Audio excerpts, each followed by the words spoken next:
Sound like some Viking music, don't it? Yeah, gotta get it out the mud, that's the only way to win. Who am I to point the finger like I never ever seen? Been through the ups and downs like the letter N. They don't let you through the door, better kick that again. Cause that's the only way to win. That's the only way to go. Gotta get it out the mud, gotta get it out the flow. Cause that's the only way to go, let's go. Shooting lights out.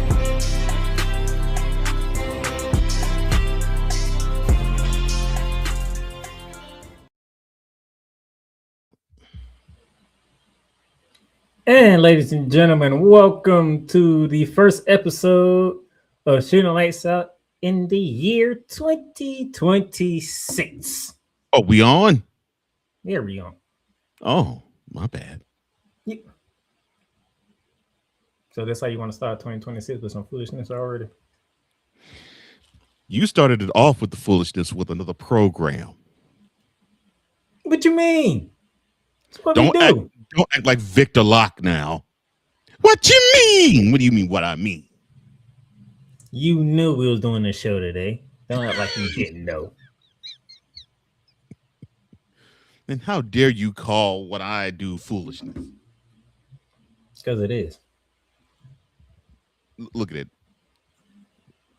2026, we are only 5 days in. You already capping.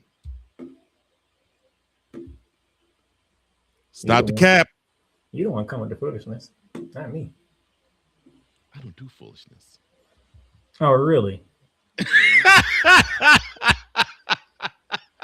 Exactly. Oh, really? No, that's cold. Anyway, happy New Year, everybody. I thought you were my boy. See, this is almost heartbreaking. You almost broke my heart with that. Almost. If I wasn't your boy, I would let you get away with a lot of stuff. What you mean? Oh my! Happy New Year! Hope y'all enjoyed your first weekend of the new year. Happy New Year, and everybody. For personal reasons, I hope your New Year was better than mine. And there's no cap, and I'm not being funny. I ain't say nothing. And I wasn't going to say nothing. Yeah.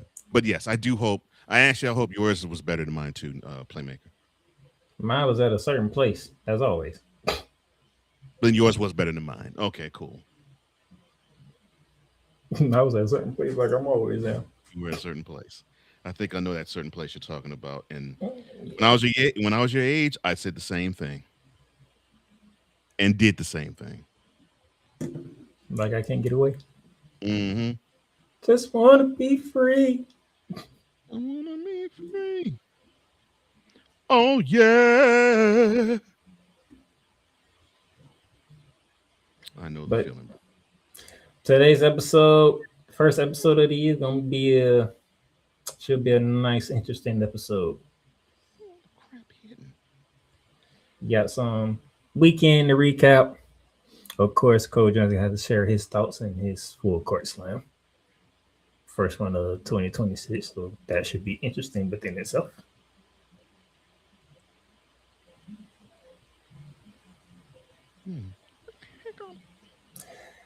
Also, a former coach made some comments that made me think, you know what, I think we should talk about this. It's a very interesting topic to talk about. So I'm looking forward to having that conversation with my buddy Coach Johnson. You monkey so-and-sos need your bus whoop. And of course, we're going to give you the games to watch for the week to come. But Mr. Johnson, where are the people watching or listening to us at? Okay, well, they are watching us on the Playmakerz LinkedIn. You're also watching us on the YouTube channel that is marked the Playmakerz. That's with the Z Network. Proud to be on there as well. And if you are listening to us and not watching us, you're doing it on iHeartRadio. You're doing it on Amazon, on Prime Music. You're doing it on Apple Podcasts. You're doing it on, excuse me, you're doing it on on other platforms that you can download all these wonderful products with to, and you can hear this wonderful, wonderful broadcast. And if you feel the need to not listen to it via recording, but you want to listen to us live, like right now, shout out to the Real Wise Radio Network and my boy, my ace, our brother, Wise Alefe. And a happy new year to you, my brother. We talked earlier, of course, and we already personally wish you a happy new year. I'm going to do it on air for the first time, for the first show that I've done in the 2026 year. Happy new year, my brother. Hope everything's good with you and your family. I love you. And I love the Real Wise Radio listening audience. It's wonderful to have this be a flagship show for the Real Wise Radio Network, one of the greatest networks on radio today. All right, so I think that covers everything. So what's up there? Let me see. Let's see what's up. Let me see. From downtown, no. Iron on Cont, no. Shy bricking another free throw, no. I said, "Shy brick up another free throw." I'm trying to think. Oh, around the hardwood.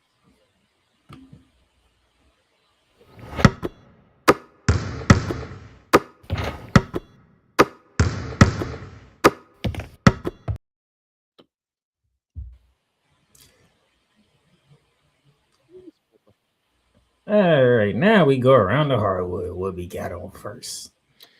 These motherfuckers. I'm sorry. Well, what we have first is we're going to be talking about what has been going down the last 2 full months and some change on October, and this month, as negotiations between the WNBA and the Women's National Basketball Players Association over a new collective bargaining agreement nears the deadline this coming Friday. The sides remain far apart on several key issues. A revenue sharing system should look like what revenue system should look like, what should be considered revenue, how to account for expenses, where's the brain matter in these negotiations? I'm sorry, my bad. Multiple sources familiar with the negotiations told ESPN on Wednesday that the WNBA is projecting that a recent proposal from the WNBPA, which would give players roughly 30% of the gross revenue and is believed to feature approximately $10.5 million of a salary cap, would result in $700 million in losses over the course of the agreement. Such losses would jeopardize the league's financial health, and the sources said they would be more than the combined losses of the league and its teams in its previous 29 years of existence. The projection, the sources said, was determined based on previously audited league financial information. But the union believes its revenue sharing model still puts the league in, quote, a profitable position, close quote. This was a separate source close to the negotiations alluded to, and they called the league's projected loss figure, quote, absolutely false, close quote, citing a discrepancy in whether expansion fees are factored into the cost or the losses. The league soon will grow to 18 teams. You got Portland and Toronto. They'll debut this year. If you actually tip off.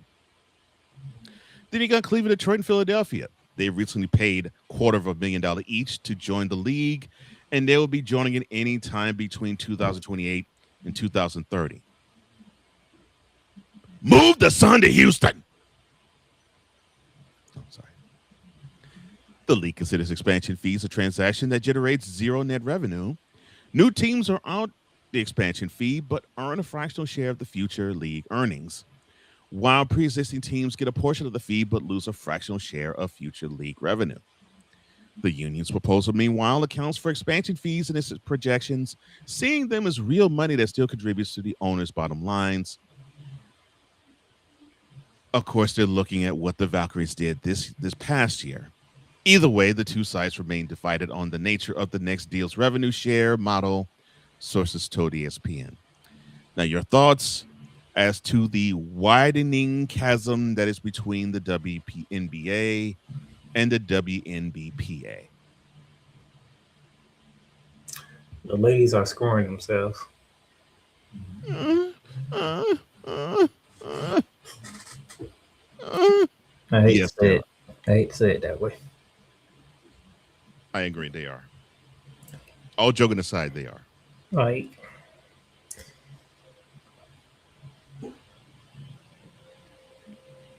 it costs to bring these new teams in. It costs a lot. I mean, these cities dropped $250,000 each just to be in. Yes. And the WNBA, they just don't get that money, and they get to have it. Correct. So, ladies,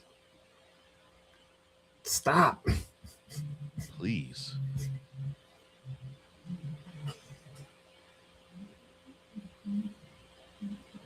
Y'all not factoring everything because they're not going to tell you everything. So you can't factor in everything. I wish you all could, though. Now, they did say what? They're talking about $700 million in losses over the course of an agreement. That's what the owners are saying. That might be an exaggeration, but I ain't saying they're absolutely false on that. I don't think it's too far off, though. So,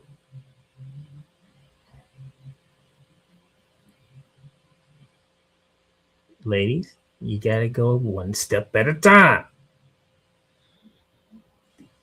Stop going. It's like, matter of fact, we like to bring up football, even though we have a basketball program, right? Mm-hmm.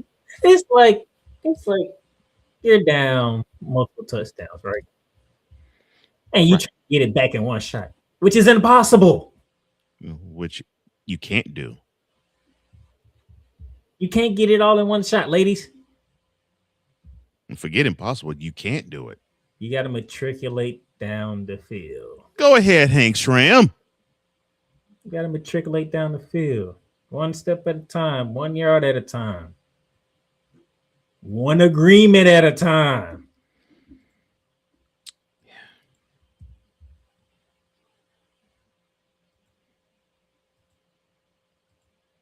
Y'all, that's one step at a time, ladies. But y'all keep pushing with full force. And what Coach Johnson said, 2 months ago when this whole thing started, is it going to happen? And I said it not wanting it to happen. I'm going to push and push and push. And next thing you know, you're going to have either the situation where you're going to be locked out or you get bad advice and they say you should strike. We already had one of those scenarios happen because you got bad advice somewhere and y'all are thinking about striking. You keep poking that bear. Don't be surprised when you get to the spring, the owner's going to lock you out. Now, as a WNBA fan, I don't want to see that happen. But it's like what my co-host said, and he's correct. Take those baby steps. And he actually and Playmaker did a beautiful, beautiful treatise on this. Take that deal, but ask for less time on it. Instead of accepting for 5 years, ask for 3 or 2. And then you will start to see the incremental increases happen a lot faster and a lot smoother. Because all these owners want is a proof of if you all could turn a profit. That's really all they care about. Let me put it in a one word for you of what my co-host is saying. You know what the WNBA owners want to see? Sustainability. 100. You had a great 2 years. That doesn't consider stability. It's not sustainable yet. Come on, ladies. Get to a point where what you think that you get is sustainable. And then you can go to the owners and say, hey, you see, you got proof of what we doing is sustainable. Now let's cough up some more money. Mhm. That's it. And they'll have no choice but to cough up the money, because then they would want to not stop the money train rolling. It's not sustainable yet. You only had Clayton Clark in the league for 2 years. Yeah. And I keep going back to your men counterparts, ladies. The NBA was about to literally circle the drain. We came close to not even having an NBA. And that was before the Lakers drafted Magic Johnson and the Celtics drafted Larry Bird. And even when they were in the league, the NBA was losing money. Oh, yeah. 1980, 1981, 1982. The league was still losing money with them in the league. Now, they were starting to gain momentum, but the league was still losing money. It took until both of those gentlemen were in their 5th seasons in the NBA for the NBA to say, okay, we are now turning a profit. We have turned the corner. Now we can push this snowball downhill. And we'll have this avalanche effect, which now you can't even think about the league being on dire straits, because all you think about is Larry and Magic passing the baton to Jordan, and Jordan passing the baton to Kobe, and then Kobe passing the baton to Curry and LeBron James. And they getting ready to pass it to Anthony Edwards. And they're getting ready to pass it to Anthony Edwards of the world. We wouldn't be talking about that if the league was about to go under. And in 1979, the league was about to go under. And unfortunately, ladies, I would dare say probably 2022, 2023, the league was almost about to go under too, the WNBA. Thankfully, it is not. But you're not fully out the woods yet.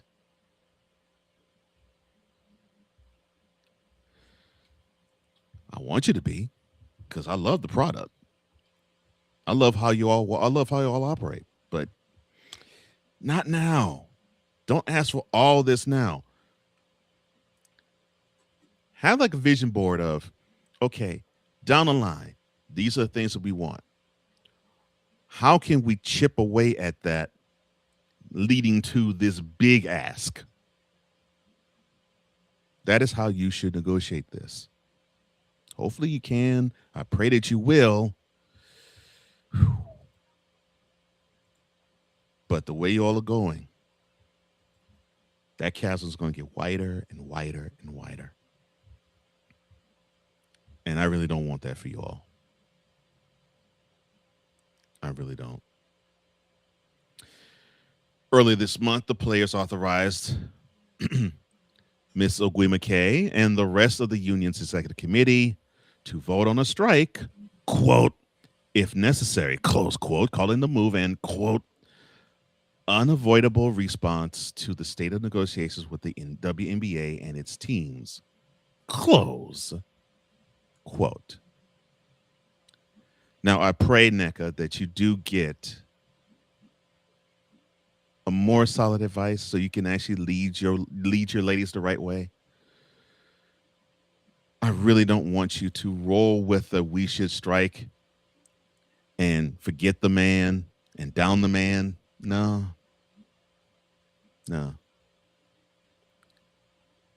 Mm-mm. Think broader. Think in large scopes, think in macro, and think in micro at the same time. You're thinking macro, but you're not thinking micro, and you got to think both. And being the WNBA president, Miss Ogwimike, I think that's what you have to do. And hopefully you will. Unfortunately, whether the WNBA tips off for the 2026 season or not, one of its big-time stars will be off the court for a little while. Nafisa Collier will undergo surgery on her ankles, sidelining her for at least 4, more than likely 6 months, and forcing her to miss the upcoming Unrivaled season, the league announced this past Thursday. The operations are scheduled for the first week of January and will be performed by Dr. Martin O'Malley in New York City.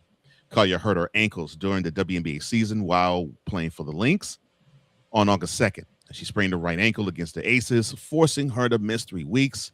Now, of course, she was the clear favorite to win the MVP then, but ended up finishing second to the greatest player in the world, as far as the women's go, A'ja Wilson, for the second straight season.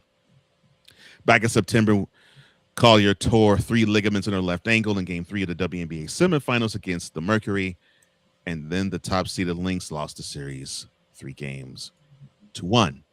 Collier had expressed confidence that she would return to form from the injuries in time for the start of the Unrivaled 3-on-3 league, the one that she co-founded with New York Liberty star Breanna Stewart, that begins its second season today, or Monday.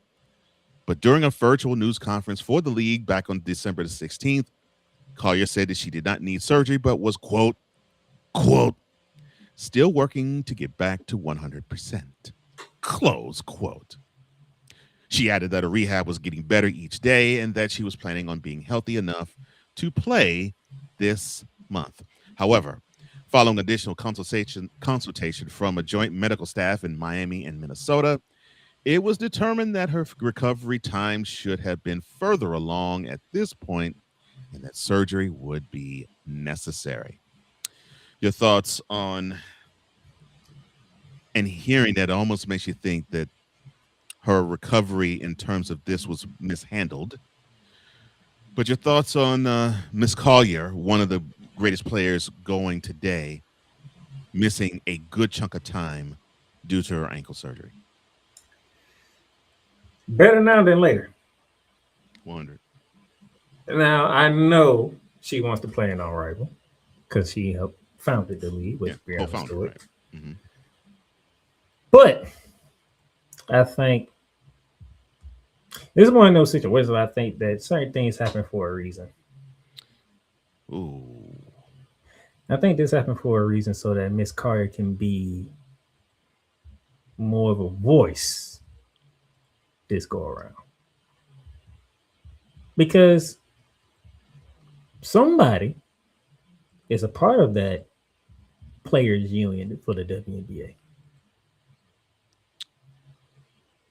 Mm-hmm.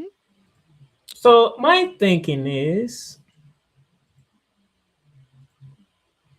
your attentions, even though it should be on right because season is tipping and you're a co-founder, so you gotta take precedence in that too. Mm-hmm. But I think your voice is more important in this season. And those of you who don't understand, when I say season, I don't mean basketball season. I mean this season that she's in right now. Life season. Yeah, I got what you mean. So I think this part of her life season is about her being vocal and being a voice than a player. Well, I can't disagree on that one. I can't disagree at all. And I know this is a time that she earmarked. That this was going to be when she was going to sprout her wings and shine and sparkle and it's unfortunate because that's not going to happen, at least on the court. But I think, and I'm going to go along the lines of what Playmaker said, I think we saw a portent of things to come, not just for your immediate future, Nafisa, but I think for your distant future too. I actually believe you have an opportunity to be an executive, a basketball executive, if not owner. And I'm not just talking about for Unrivaled. Your voice was that powerful when we got a chance to witness you ether Kathy Engelbert in September. I'm sorry, in September, that we knew now. Oh, you're one of those that we got to pay attention to, because not only do you have the basketball acumen on the court, but you have the business savvy off of it. And you also seem to have a wonderful, charismatic appearance. So you don't look like when the spotlight's on you, you're deer in headlights. Like, what the heck is happening? I'm uncomfortable here. You don't have that feeling. You don't have that look about you. You seem comfortable. And I think we now are starting to peek into what your future 5, 10, 15, 20 years from now is going to look like. Because you're probably going to end up being one of those pioneers as to how the league and how women's basketball in totality is going to exponentially grow. So if you feel as though that this is a bad thing, that it's cumbersome, that you're not going to be on the court, yeah, I know as an athlete and as a competitor, it would suck. Yes, I'm definitely not saying otherwise. But those ladies of yours, they need to hear a good voice of reason, and they need to have somebody who has business savvy and has had contact with the commissioner and the WNBA owners too. And very few on the women's side, the women's player side, have had that access like you've had. So embrace, I'm probably going to make Playmaker smile when I mention this word, embrace your advocate role.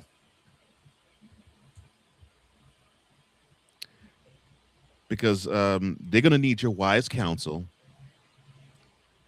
because they need to see your vision clearly.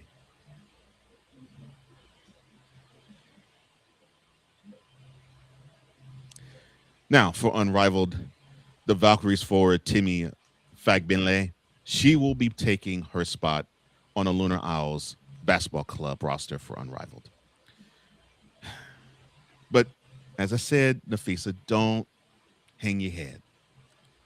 Get as healthy as you possibly can, but lend your voice, because we need to hear more of it. I'm sorry, anything else you have to add, sir? Nope. All right. Turning attention from the WNBA to the college ranks. In the middle quarters of Bulls, James Nanji, the 7-foot center and the 2023 NBA draft pick, whose signing drew criticism from coaches across college basketball last month, made his Baylor debut in a 69-63 L to a team you had no business losing to anytime, anywhere, and any space. I'm sorry. I'm sorry. TCU in the Big 12 opener for both teams. Though Nanji never played in an official NBA game, the 31st overall draft pick in 2023 participated in that year's summer league and was later part of a 3-team trade that brought Karl-Anthony Towns to the Knicks. Now, after playing the past 4 years in Europe, Nanji suited up for the Bears in a losing effort, scoring 5 points in 16 minutes. Baylor's move prompted the NCAA to issue a statement saying that any players who have signed NBA deals won't be eligible. A handful of players who spent time in the developmental G League without some version of NBA deal have turned up at college programs. Now, the coach of the Bears, Scott Drew, he had this to say after the 69-63 loss to the Horned Frogs. Quote, James did nothing wrong. Baylor did nothing wrong. And I know he's human and just making sure he doesn't feel that. If James was an NBA player today, he would be in the NBA. Close quote. Nanji entered the game with 11:59 remaining in the first half as TCU fans booed. But he also received some cheers from a solid Baylor contingent. Drew went on to say again, quote, James is a great young man. He grew up playing piano in the church. Mom's most excited about his playing opportunity to get a degree. Brother's a mechanical engineer. Sister's trying to get a master's. I thought he did a great job in a short period of time.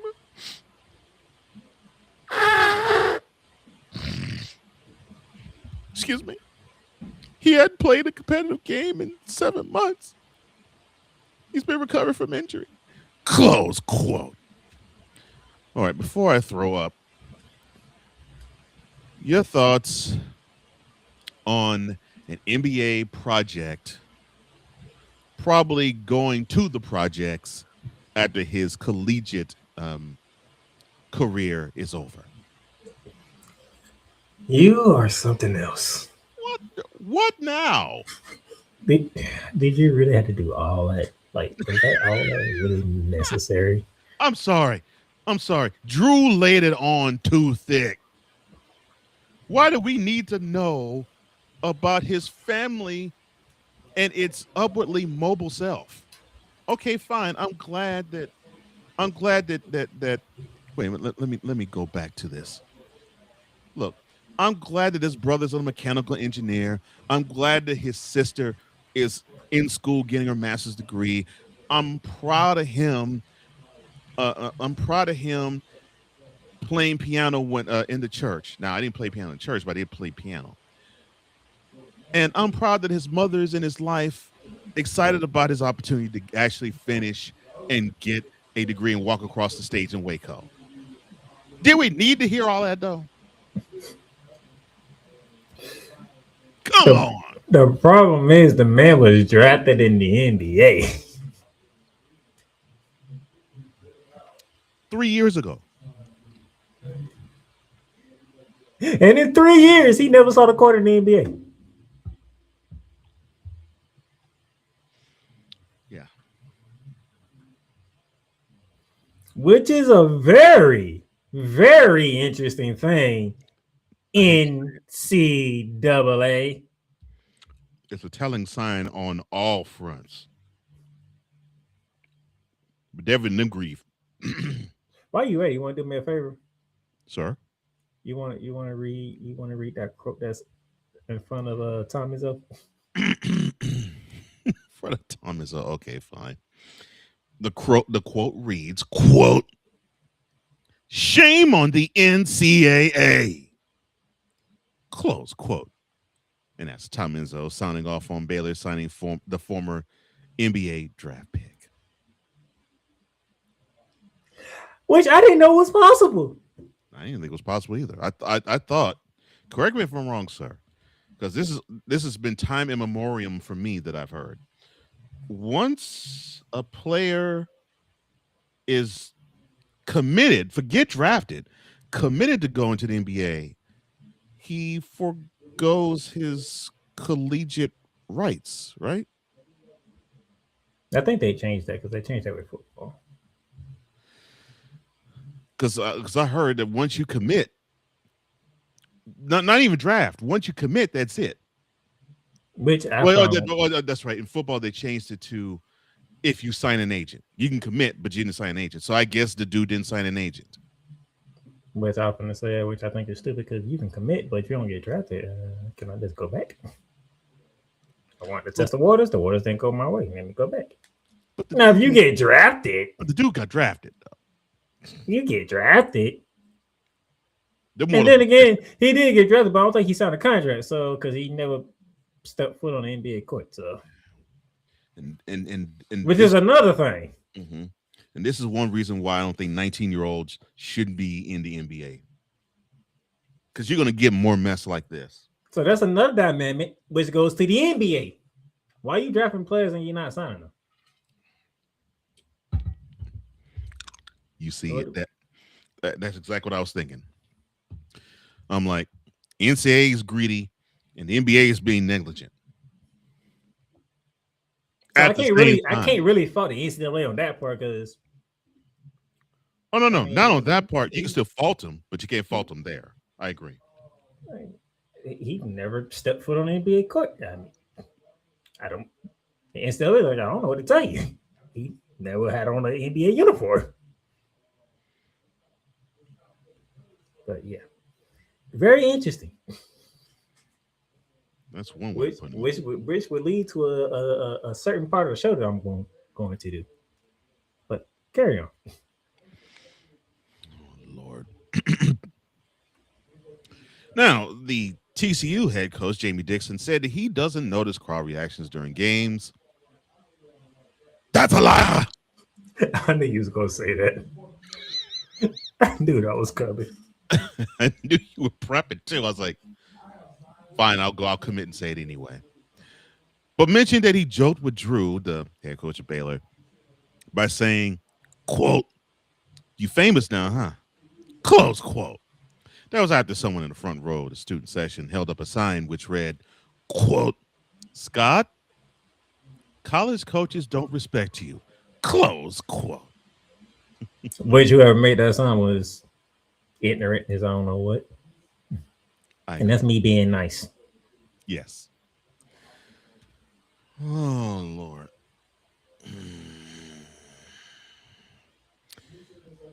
So Dixon went on to say about this issue, quote, "Call it what it is. We have professional basketball with no cap, no draft, no rules, no interpretation." Read that again. Because I don't think people gonna miss that one. Read that again.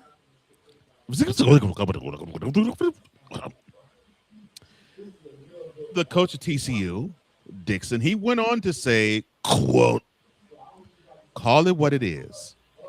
We have professional basketball with no cap, no draft, no rules, no interpretation. It's not in writing. You can be as good as you want to be. You've seen that in football. You've seen it in basketball. Put the resources into it." Close quote. Thoughts, sir? And any words, you know what the TCU coach said? Baylor did nothing wrong. Yeah, that's what he said. And well, yeah, to be blunt, that's what he said. Y'all just upset that a guy was drafted who never played on the NBA court came back to college. That's it.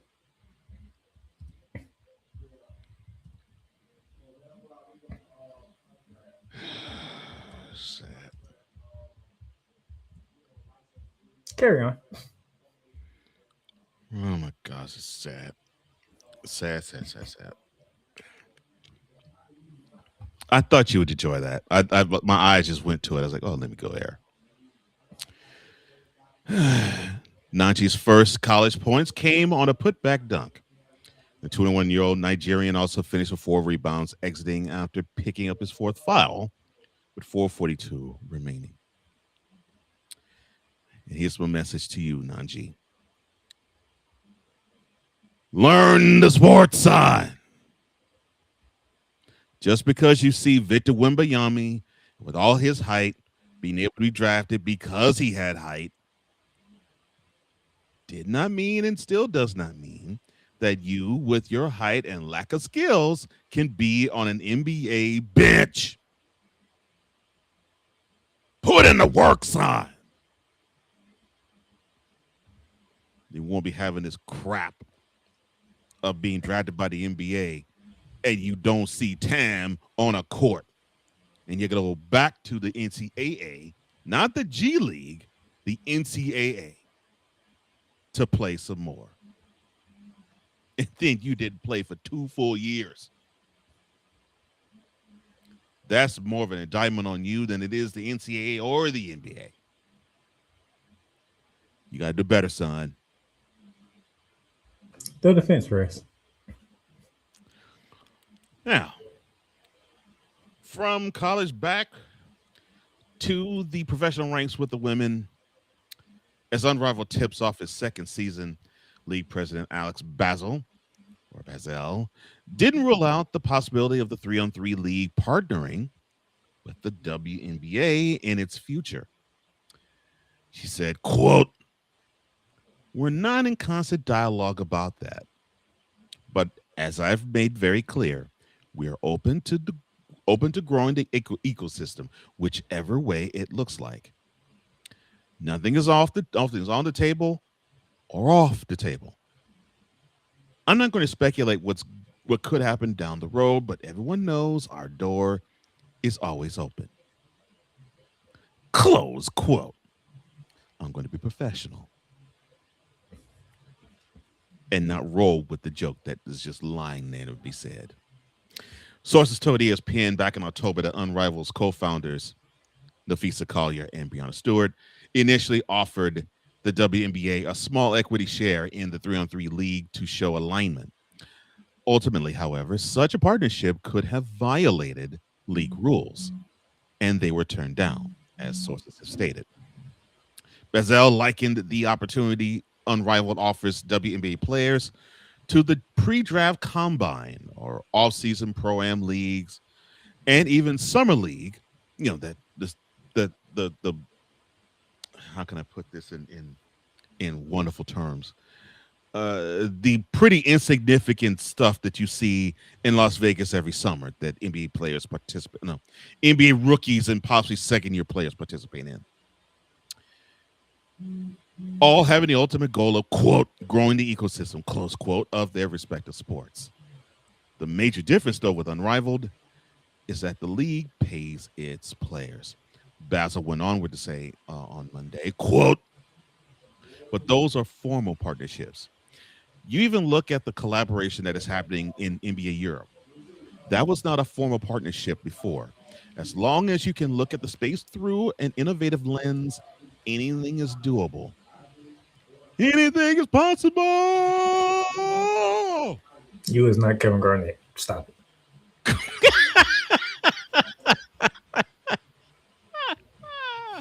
Close quote.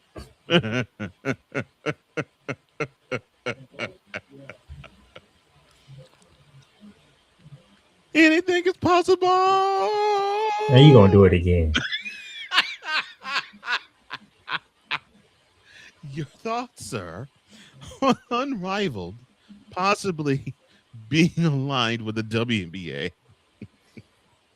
I like what you're thinking. I love what you're thinking.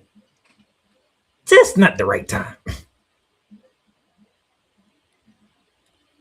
You know, if you go back to what we talked about earlier, you know, all that. But I love what you're thinking. Keep that thought. Keep that thought.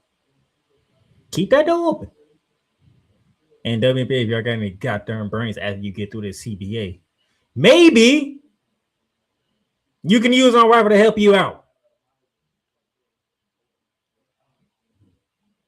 That's it.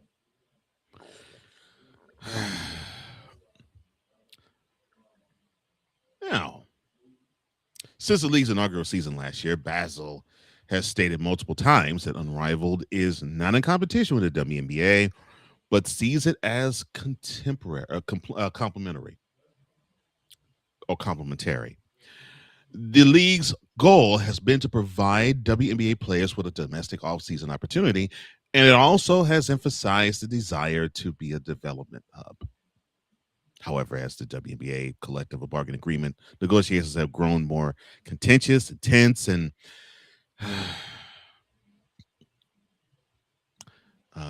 almost to the point of pointless, Unrivaled has also been used as a direct comparison, despite the two leagues having widely different business models and financial makeups. For example, last year, Unrivaled offers its players an average salary of a little over $200,000, as well as equity in the league. One of the sticking points for the players in the CBA negotiations.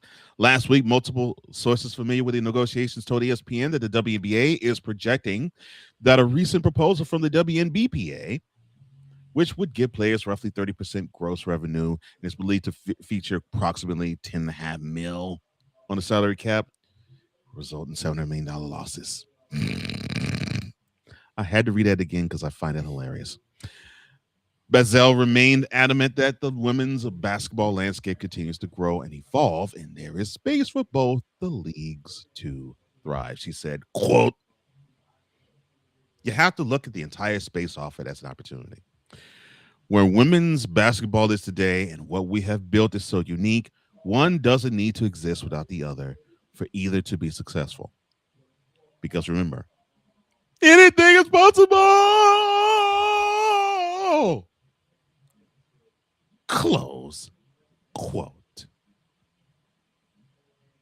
And that concludes Around the Hardwood.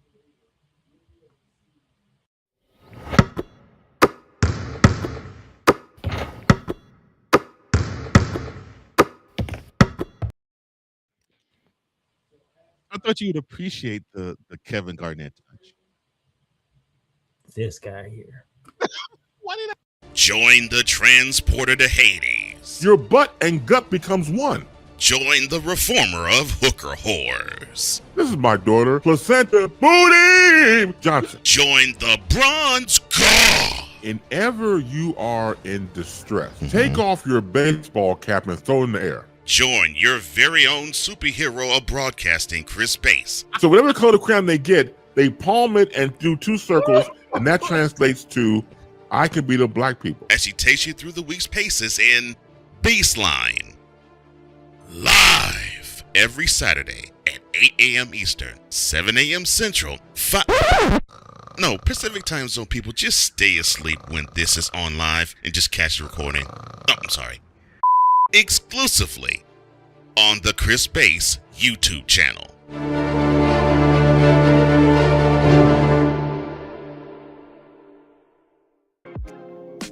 Get mounts of entertainment with Paramount Plus. Stream new movies such as Mean Girls, Transformers: Rise of the Beast, and Good Burger 2 with Paramount Plus. Stream live sports such as the UEFA Champions League, the NFL on CBS, the PGA Tour, and March Madness. Catch hit CBS shows such as Fire Country, Ghost, NCIS, and more. But also catch exclusive originals with Paramount Plus such as Special Arts Lioness, The Family Stallones, and the hit series Halo. The new streaming home of Showtime. Watch Showtime original series and movies when you sign up with Paramount Plus with Showtime. Make it a fun, action-packed adventure for the whole family and create kid-friendly profiles for the little ones. So much to stream with Paramount Plus with over 45,000 full episodes from BET, CBS, Comedy Central, MTV, Nickelodeon, and more. Paramount Plus plan starts at $5.99, but if you subscribe today, you get a free trial. Paramount Plus, mounts of entertainment. This is a BS3 Network presentation.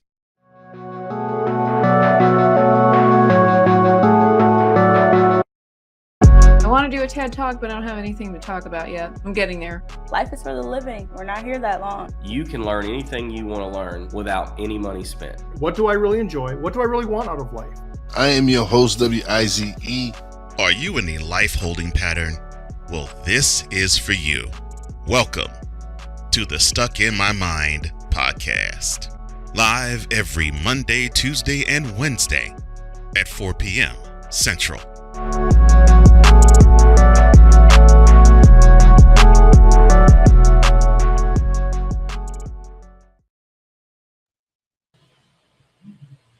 And welcome back to Shooting Lights Out here on this Monday, January 5th, 2026. Oh, shout out to my old man. Happy 89th birthday, Dad. Love you. I hope everything is good in your neck of the woods. It is good to see you and good to hear from you. I hope you are enjoying a wonderful celebration like a king should receive one. Happy birthday to the head man coach, Johnson's father.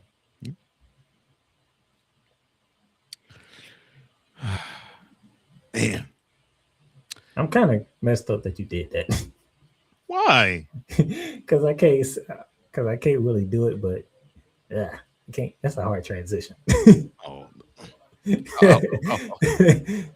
help you out. So we were talking in Around the Hardwood about mostly the ladies and the WNBA and the collective bargaining agreement. All of that was good, but I think you all are wanting to have us talk about the meat of everything that is to come and what has transpired in the past. This is one play in basketball that fans love, and point guards run it well, but I think about Magic Johnson every time. Every time this happens. That's not a bad thought. What's that? It's not a bad thought. No. And I always enjoyed it when I saw Showtime with him. I think that's what we need now. I think we need a fast break. That this guy has shown. Let me shut up. James off the steal. James with the stop.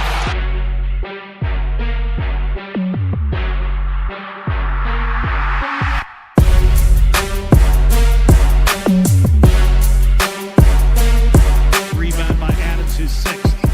Morant blows by Primo. Attack.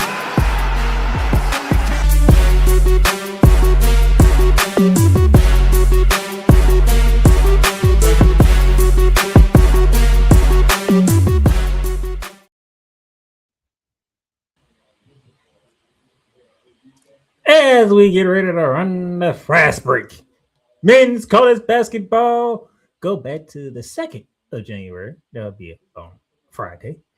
Yeah, not too far back. The number 2 ranked Michigan Wolverines pummeled 24 USC 96-66. I guess Michigan's beating business. What is going on up there in Michigan? Seems like every time they're in a rank versus rank match, they beat teams by 30. I guess they're meaning business. But if there was a theme for this weekend for the college side, the second one is the start of it. Stanford upset 16 ranked Louisville 80-76. And then we go to Friday, and then we go to Saturday, January 3rd. And since somebody that I know loves the Kansas Jayhawks so much in college basketball, of course, I love them so dearly. In fact, I frowned when I read that Central Florida upset them.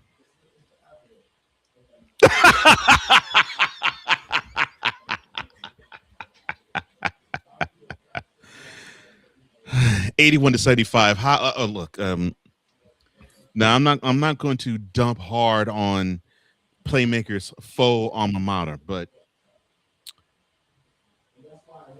I thought you were the big dogs in the Big 12, Kansas.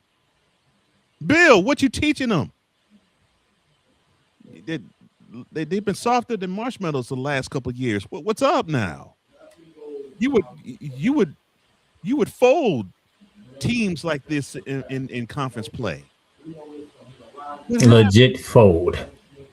You would fold them like the opposing team was laundry. Like there was a shirt, you'd fold them. What's wrong, Kent? What's wrong, Jayhawks? Y'all are tired of doing the rock chalk? Speaking of what's wrong, and I'll transition. So from one power not doing their thing to the defending national champions taking it on the chin to Missouri. I'm gonna make this very quick. Give me this camera. Go ahead, Snowman. Florida, y'all are not in that championship program. Get ready for next season.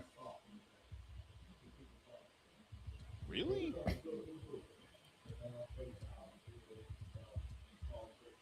They're on a 2-game losing streak.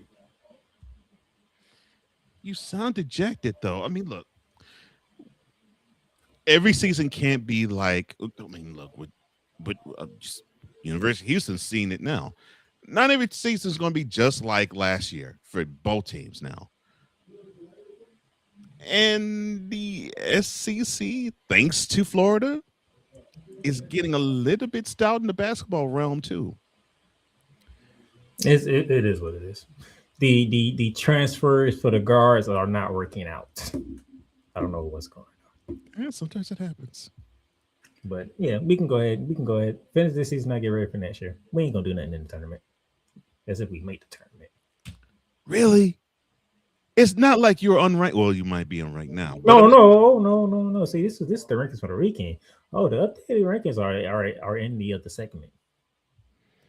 You will see those. Oh, he's legit hot. Oh Lord. Oh no, you will see those. Oh, he's legit hot. Okay.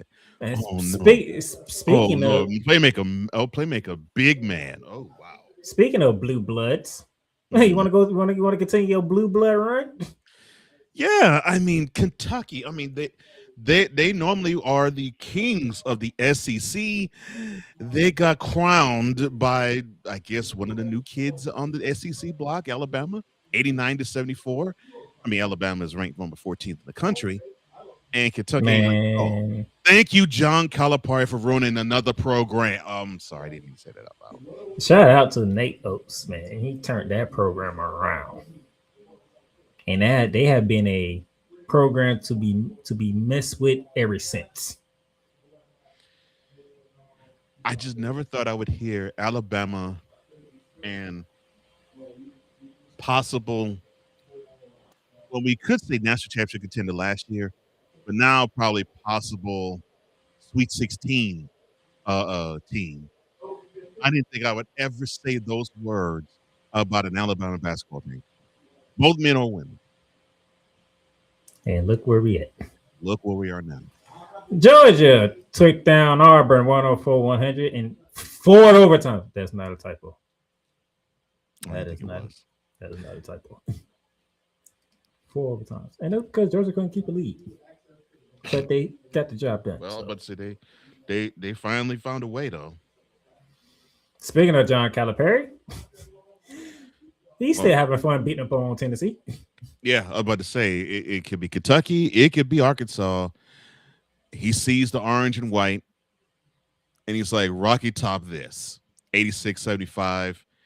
The new program he leads, the Razorbacks, ran all over the Volunteers. And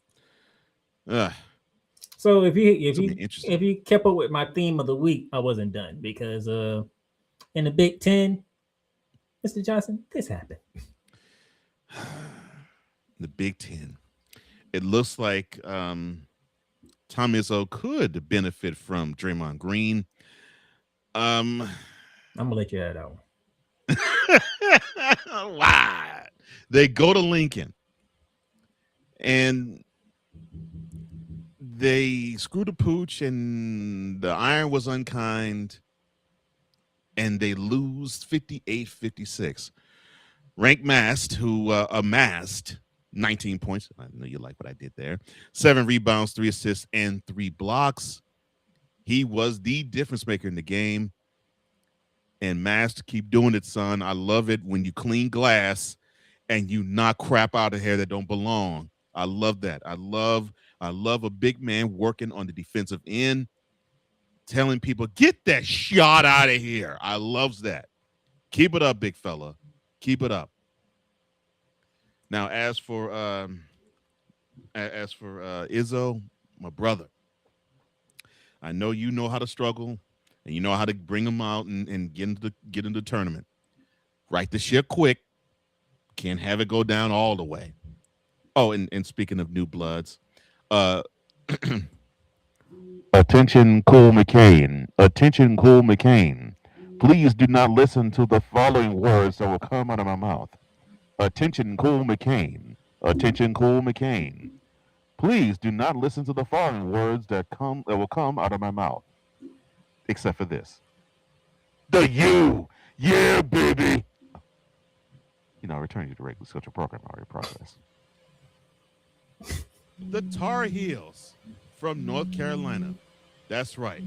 The place where Chapel Hill is going down. Well, it looks like they're being ill right now. They went to Dallas to face off against SMU, and they got smoked by the Mustangs 97-83. What in the world was that effort in the second half? Boopy Miller with 27 points, 4 rebounds, and 12 dimes. What was that effort? I don't know what's going on in Chapel Hill. Seemingly, it must be something in the water because the football team is doing bad, and now the basketball team seems to have gone south. The reason why Tobacco Road and the area in North Carolina, the Raleigh, the Durham, the Chapel Hill area, and to a lesser degree and extent, the Winston-Salem and Greensboro area, all get hyped and amped. You know, you're like, the football season, but when you get to the basketball season, that's when you're like, we rule the roost, and we will show you all come March and April who is the best league in the college basketball. It's the ACC, and we're going to show you. Although we can't stand Duke, we want Duke to do well because we want to be the ones to beat them. NC State, yeah, they're our little brother. Let me see. Wake Forest, I mean, but you all get amped. Y'all get hyped. Y'all get excited. You're like, September, October, November, that's just light work. Our time is January, February, and March. That's what we dominate. You ain't dominating this. Come on now. The Mustangs? You letting SMU run you off the court? I don't give a crap if the game is in Chapel Hill or Dallas. You're still letting them run you off the court. Come on now. I mean, it's to the point I got to show love. I just don't. Damn it. North Carolina, what's wrong? I thought you was one of the best teams in the league. What's wrong? 58 in the second half. What happened? I was like, it's like y'all decided to forget the defense optional. Defense was not even offered. How you allow a team to score over 60 points and a half on you? You ain't supposed to allow 60 points in the game to be scored on you. 60 and a half? Jeez. Boopy Miller. Yeah, I read that. I was like, oh, that's a cute name. Yeah, he I guess he decided to go Magic Johnson on you all. Or I'll make you smile. Penny Hardaway. He was good with Magic Johnson. I know. But Penny actually was a little more he looked for the shot just a little bit more than Magic did. Not much more, but a little more. And then that's off to the ladies' side. Going to Saturday, January 3rd, and UConn doing their thing as usual.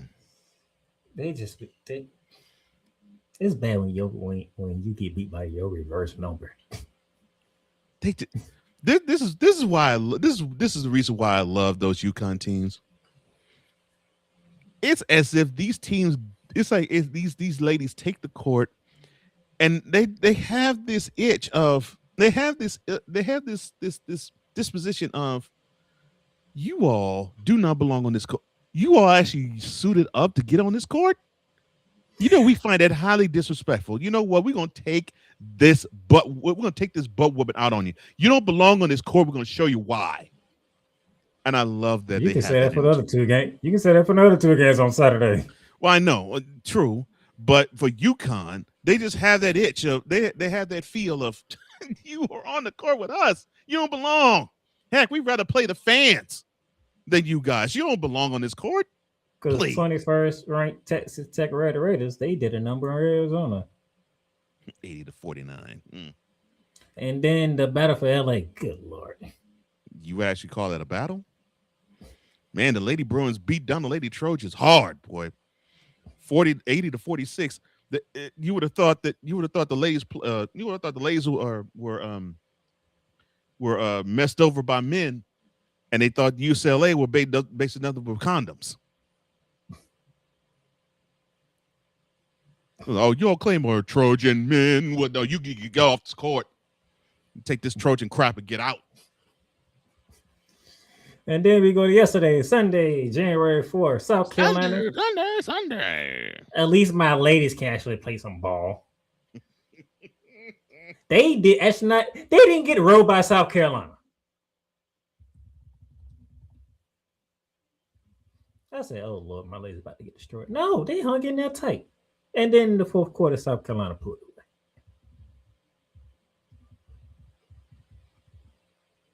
Well, you did. You want to do another announcement? I'm sorry. Attention, Cool McCain. Attention, Cool McCain. Please do not listen to the following announcement. Attention, Cool McCain. Attention, Cool McCain. Please do not follow the following. Please not hear the following announcement. Other than Michael Irvin was whipping that Gatorade bottle. He was whipping it bad, like it was a child. Get that uncle off the field. I'm sorry. We now return to the Ready Schedule for on call in progress. Stanford took down the Lady Tar Heels in overtime. Oh, God, boy. Basketball season, right? Yes, it's basketball season. Basketball season, right? Yes, it is. All right. North Carolina team on the men's side. What happened? They got run over by SMU in the second half. All right. Lady Tar Heels team? Well, they didn't get run over, but they took an L that they shouldn't have against a former power that they're no longer that power, but I guess you couldn't tell with this game. And then I believe the game is something of most interest to you, sir. That would be number 2 ranked Texas, the Lady Longhorns. They outlasted the Lady Rebels to the tune of 67-64.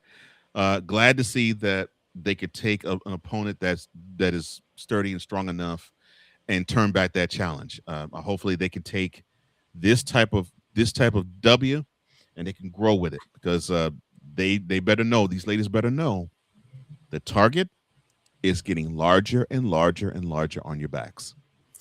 And someone was knocked off on the unbeaten. Unfortunately, not the one that Cole Johnson would prefer.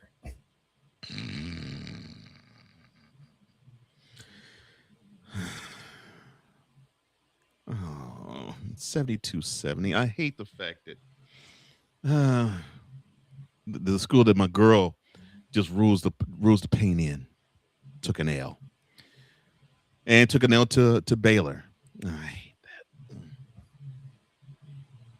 that. Are the Lady Bears making a comeback?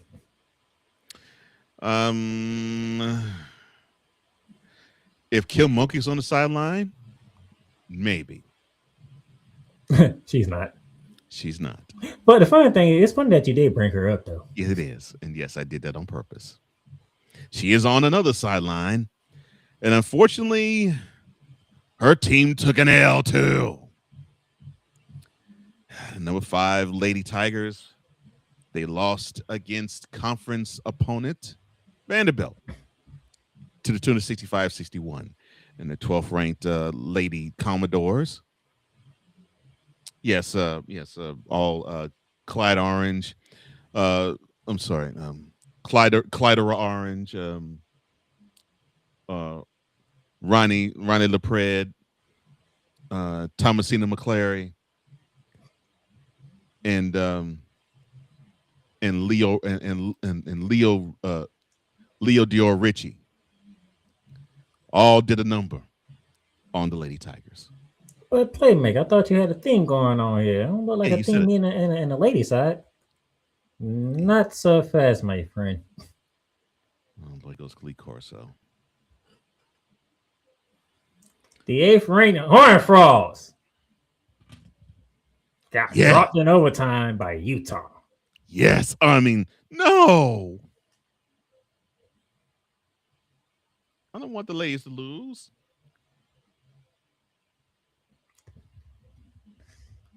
They outscored 20-10 in overtime.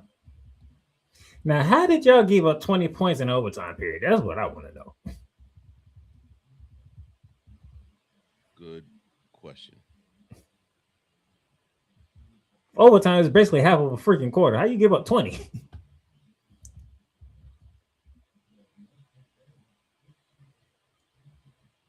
That's a good question. Lily White, 25 points, 5 boys to lead the Utes over the Horned Frogs.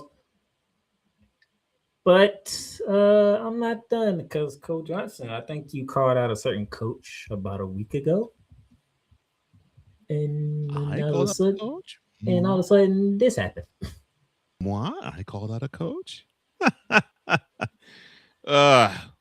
Well, it looks like Miss Lawson heard what I had to say, and the focus is back. The Lady Blue Devils, they decided to get down at Cameron Indoor Stadium, and they romped the Lady Fighting Irish to the tune of 82-68. Tanaya Mayer gave you 23 points, 6 rebounds, and 6 dimes. Toby Fournier, she also chipped in with 20 points, cleaned the glass 7 times, and she gave you 5 assists. I'm seeing the effort defensively is improving down in Durham. And I think this is going to be the route that they're going to have to take. They're going to have to be more defensively aware. And now I think that they're turning the corner. We might see them actually be what we thought they would be. Hopefully it's not too late, though. And then to the NBA. Spurs over the Pacers 123-113. Bulls over the Magic 121-114. Wizards over the Nets 119-99. Hawks over the Knicks 111-99. Bucks over the Hornets 122-121. Trailblazers over the Pelicans 122-109. Suns over the Kings 129-109. Thunder over the Warriors 131-94. Good Lord. What happened to the Warriors? Lakers over the Grizzlies 128-121. Screw the Lakers. But spotlight from Friday goes to the Cavaliers. Congratulations, Cavaliers. You actually walked up to the adult tape. Oh, it's January. Oh, okay. That's why you could walk to the adult table. Donovan Mitchell, 33 points, 6 boards, 5 assists. No Nikola Jokic for the Nuggets in this one. And congratulations, Spider. You're actually paying attention to the stuff on the court, not your fiance Coco Jones off it. Do you blame her? Well, no, she fine. But doggone, son, you get paid millions of dollars to do your thing. But yes, yeah, Coco, you did good. That guy's a wonderful, wonderful young man. And Spider, the minds ain't failing you. Salute, young man. Salute. To Saturday, January 3rd. Timberwolves over the Heat, 125-115. Trailblazers over the Spurs, 115-110.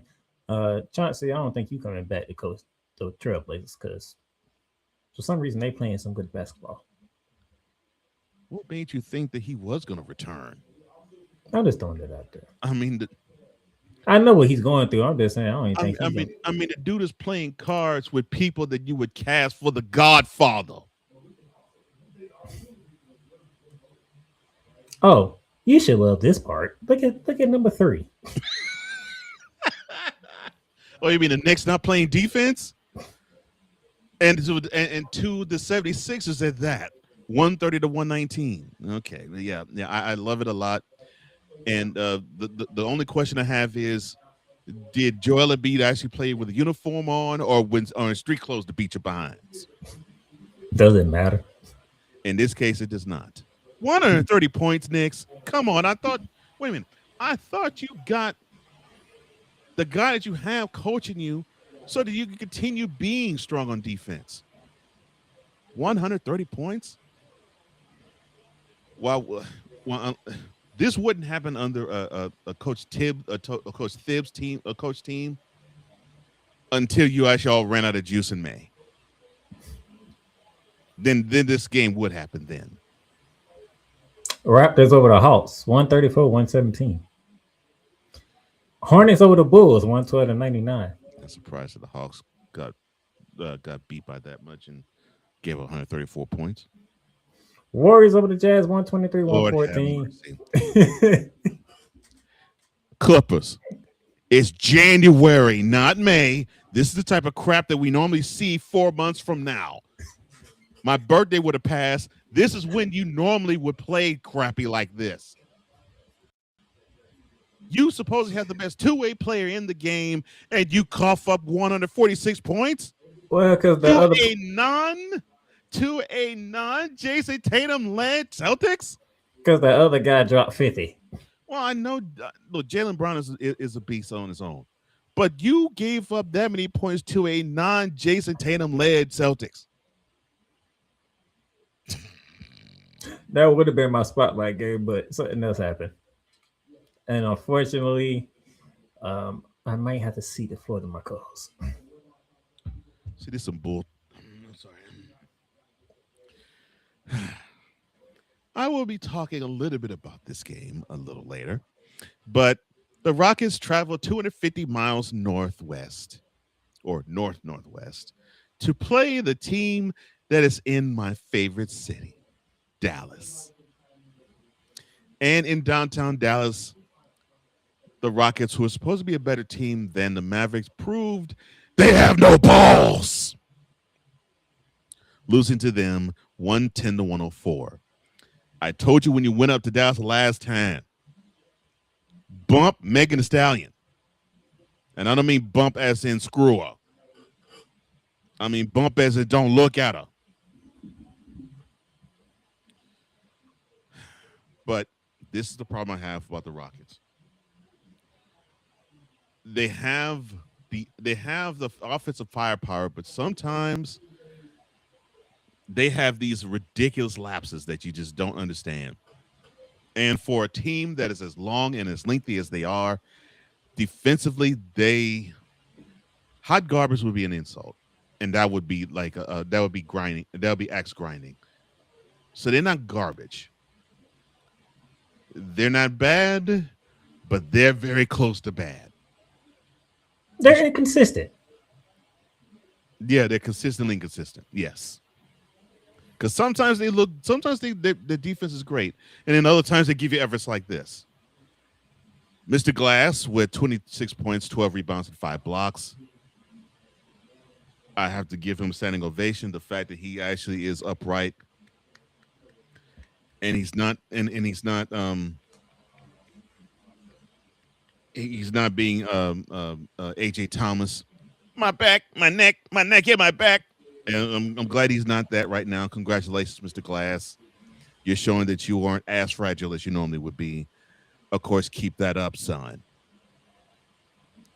Shave the unibrow. Oh, and Max Christie, he also chipped in with 24 points and 7 rebounds. But all of you that were saying to me, well, you should be happy they got Kevin Durant. The Rockets should be they should be Western Conference championship contenders. I'm like, no. And this is before Fred VanVleet went out for the year with an injury. I was like, no, they need to have a point guard that actually could be one that could distribute to all the talent that's there. You don't have that, and you have it even worse now that VanVleet's gone. You have that. You have a team that's lengthy, but a team that probably lacks a little bit of speed. They have athleticism. I mean, amen, Thompson, amen, brother. But unfortunately, I knew that this year I was going to see games like this where they would lose inexplicably to teams they had no business losing. Like the game they played in Sacramento where they led by double digits and coughed up the L. Those games. I expected that. And like I said, that the Celtics and Clippers would have been my spotlight until I saw that. I was like, yeah, there's no way Coach Jones is gonna just let me roll past that. No. And if I'm mistaken, I think this is the second L they have taken in as many trips to Dallas this year. So I was like, yep, I'm gonna have to put that on the screen. And then to yesterday's action. Pissing me off. pissing me off. And then to yesterday's action, the Heat over Pelicans 125-106. Magic over the Pacers 135-127. Gotcha, Magic. Pistons over the Cavaliers 114-110. No Donovan Mitchell for the Cavs.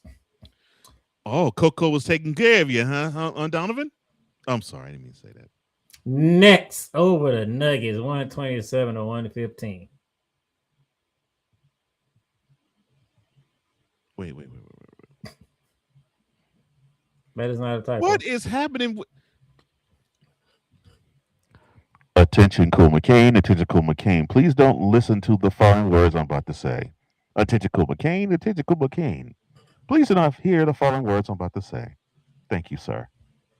What is wrong with you, Nuggets?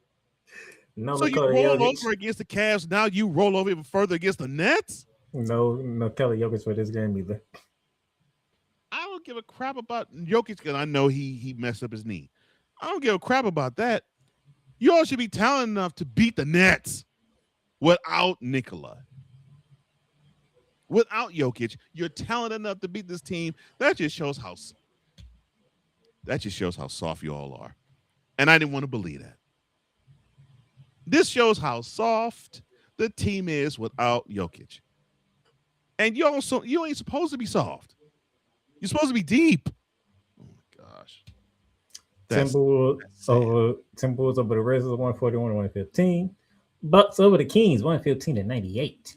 And for the second consecutive game, Lakers over the Grizzlies 120-114. The Lakers. And that is your fast break. That this guy has shown. Let me shut up. James off the steal. James with the stop.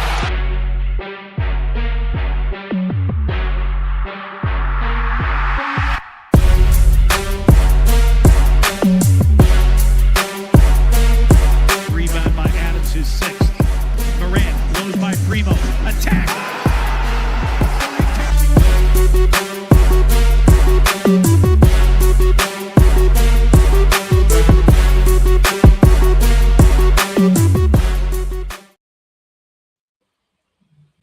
All right.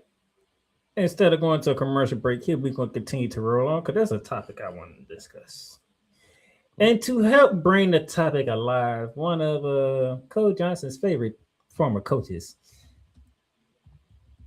had to make an announcement. But I say not an announcement, but he had some words to say. Okay. All right, so here's what we're going to do. There are 4 things that I think that we need to do. Number 1, we got to get Congress to help us establish collective bargaining. What that would do is that would have the players and both parties be able to agree. That's the way the courts would have no say. We'd have to adjust the transfer portal. My idea is to let the kids sign 2 or 3-year contracts. Okay, no free agency every year. If you want out of a 2-year contract, both have to agree. I think we've got to decide what the rev share is going to be. This year is $25 million for football, $10 million for basketball, add 5 more, add 5% a year. And the last thing is 5 years of eligibility, no appeals. All right, that takes a lot of the legislation out of it. All right.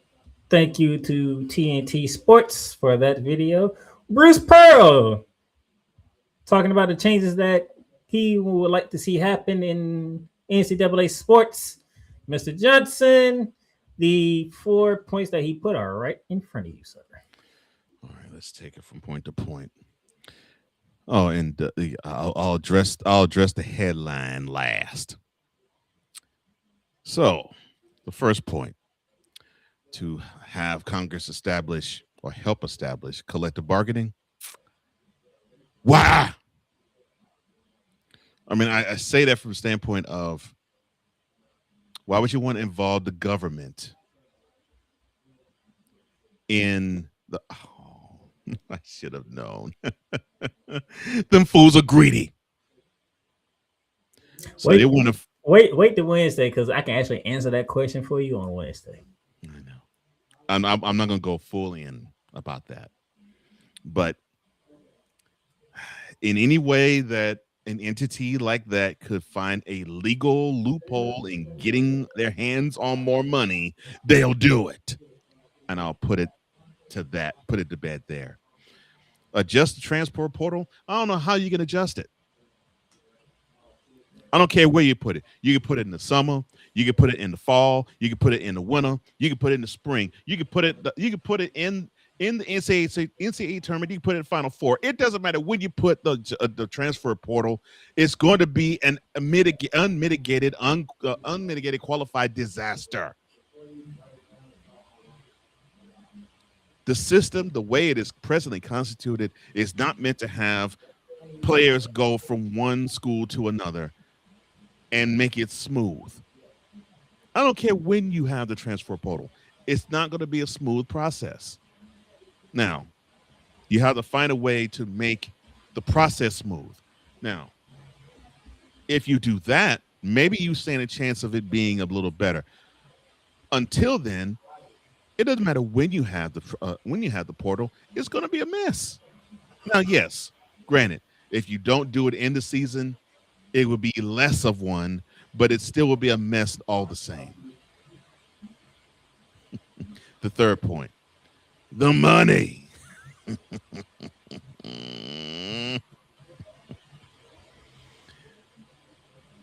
NCAA, you should have 2 words when it comes to that. Hands off. But we know that's not going to happen. And there was no appeals, 5 years of eligibility. Okay. All right. I mean, we already have that with football. I mean, you have with many players, they forego their freshman. Well, not forego their freshman year. They forego their first year of eligibility by being redshirted. So, to me, he was just saying make it just 5 years outright. I know, I get that. I'm saying, to me, that's something football already does. That's something you don't really see as much in basketball. So it would affect basketball more than would football. And I don't think that's a bad thing. However, I know in basketball it would be somewhat frowned upon because, let me see if I can put this delicately. Negroes want to play as soon as they possibly can. Oops. Did that come out of my mouth? Yes, it did. Am I taking it back? No, I ain't. And there lies the problem. Floor is yours, sir. You know, some of this stuff was said from another coach, former coach on a different sport, which I can't wait to talk about on Wednesday.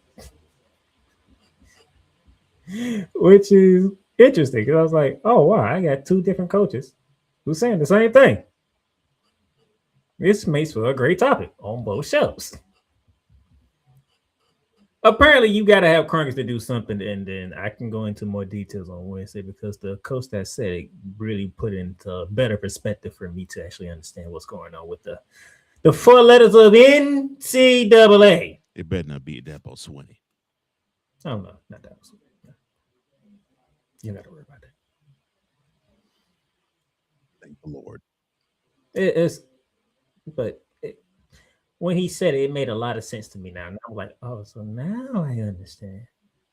Okay. It makes perfectly sense. Which is the reason why the NCAA is. I'm going to say it here. I'm going to say it on Wednesday, too. There's a bunch of dumb rocks. Yeah, they are. They're dumb as a bunch of rocks. I agree. Oh, no. Trust me. When you see the other video on Wednesday, you're going to laugh. It's like, oh, this is how dumb of a rocks they are. Mm-hmm. Transfer portal. I hear you, Cole, but you got to do something with that transfer portal. You got to do something. You have to. It's ridiculous. Oh, no, I agree they have to do something. I'm just saying that I think for them, this part, like, I'll give you this part of it right now. Let's just move it to a certain time of year. And they got to do more than that. And right now, there are 4,000 football players in the transfer portal. Mm-hmm. I mean, it's utterly ridiculous. 4,000. And that's why I say they got to do something within the transfer portal itself. The system is messed up. That many players in the transfer portal. That said, coach said football chaos. This is what he meant. Remember, you have 4 teams left in the college football playoffs. Yep. 2 of them of which are going through some changes because transfer portal. Mm-hmm. The money. He said for this season, college football season, and the current college basketball season, $25 million with the college football, $10 million with the college basketball. He said, once you just up it 5% each year, I have no problem with that. Yeah, I don't have a problem with that. The only issue I have with that is, again, the NCAA needs to keep their hands in their pockets, but that won't happen. And I'm with the 5-year eligibility thing. You get 5 years, that's it. Yeah, I'm with that too. That cuts off all the, I need to appeal this. Can I get another? Nope, you get 5 years. But if you do it in 5 years, it's up to you. Are you attacking Diego Pavia? Not really. But I know why you asked that question. So, Bruce Pearl, I'm with you. I like your ideas. But I think another coach from the football side is going to bring it to a more of a clear light for people like a Cole Johnson and others who just see this and is like, I might need a little bit more clarity on it. Yeah. So, which I understand, but still. Yeah. But yes, the NCAA, you got to do something because this is ridiculous. And this is just not football and basketball. This is all sports. This is why this keep being a topic. And it will continue to be one. Until y'all grow some balls. And with that being said, commercial break, and when we come back, there's a full-court slam to be happening. Hey, Eagles fan. Join my man Cool McCain and a host of others as they break down every single game, every single week in an objective manner, and also from a fan's perspective as well. Remember, this cast feels just like you. Nobody likes you. And you don't care. Fly, Eagles, fly. Eagles Elite Podcast. Every Wednesday at 8:30 p.m. Eastern on YouTube and other podcast outlets.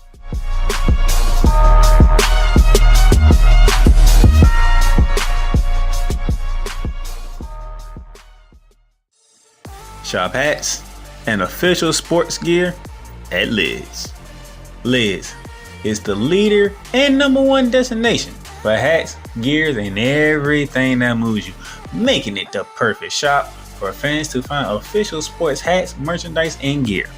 Represent your team, your town, and your style with a snapback adjustable fitted hat or beanie from thousands of college and pro teams. Browse the very latest sports jerseys and t-shirts from the best teams out there. Liz has officially licensed professional and college sport team apparel and hats featuring the hottest brands and trends. Shop online or visit one of the 100 stores across the country. Locker Rooms by Liz. Rams fans all around the world. It's a beautiful thing to be a Rams fan right now. Stafford's back. Running back Kerryon Williams to return. Lend me your ears, or should I say lend Playmaker your ears, as he breaks down week by week everything in the Los Angeles Rams canon. Number 99, Aaron Donald.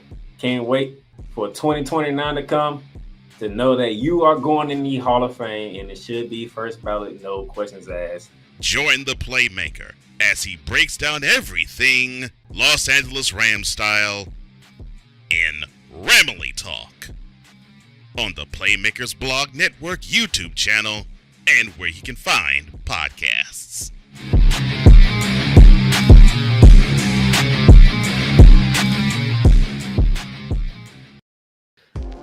This goes to woman player in the world. You talking about the word integrity?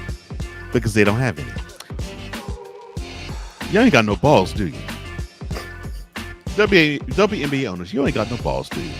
Really? Really? So we should just tip our cups, throw through ice cubes in a small glass, and just tip the brown liquor.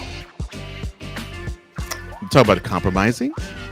Because they'll be compromised doing it. It's on. It's the utter blasphemy. I'm sorry about that. Professionalism.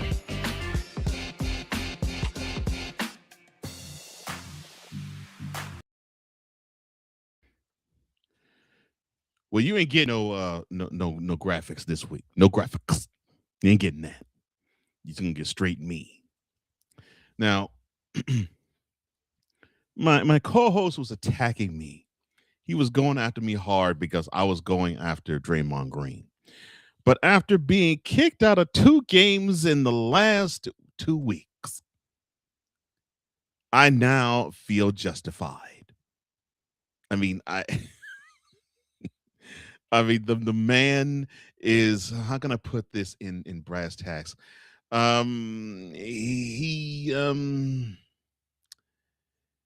He don't have all his oars in the water. That's what my father would say. It's like he's looking for a reason every single time. But I will say this with the most recent ejection. The man had a point. He was guarding someone who was in the paint more than 3 seconds. And it was just so funny hearing Draymond go, 3! It just sounded so funny. It tickled me so. And it tickled me even further when he had to slap hands with the Chase Center faithful as he walked his sorry carcass to the locker room.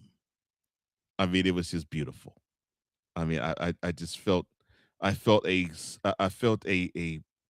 sense of glee in seeing that.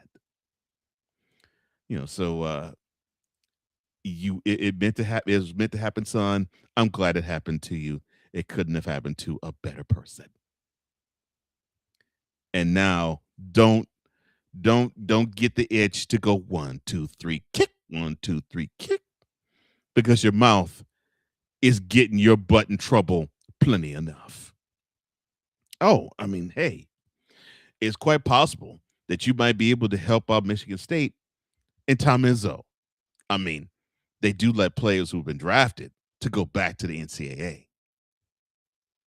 I mean, it might work out there. And then we go to my favorite city. I mean, I love Dallas. I love Dallas so very much. It is one of the best cities in the entire world. And I have such affinity for the city of Dallas. It's unfortunate that all of the sports teams there all need to be contracted and fold. But I love the city itself. The city is absolutely wonderful, spectacular. The citizenry that don't root for a sports team is great. All who do almost have to examine their brains. The ones who I do like, and the ones that need to have a fish shoved up their throats. Well, they drafted a wonderful player in Cooper Flagg. And it was funny. My co-host asked me if I had a chance to see one Cooper Flagg, and I said, "Yeah, I have." And then he played my Rockets, and he was dribbling the ball, trying to set up a half-court set, and the Rockets, Amen Thompson, pickpocketed him, stripped him, and he was getting ready to get possession of the basketball and dunk it when that piece of garbage decided to trip him. Son, you're not Grayson Allen. Stop with that crap. Or is that something that Duke teaches? I hope not. But that was low, son, even for you. Or was it low? Stop with the crap, son. You don't need to resort to that.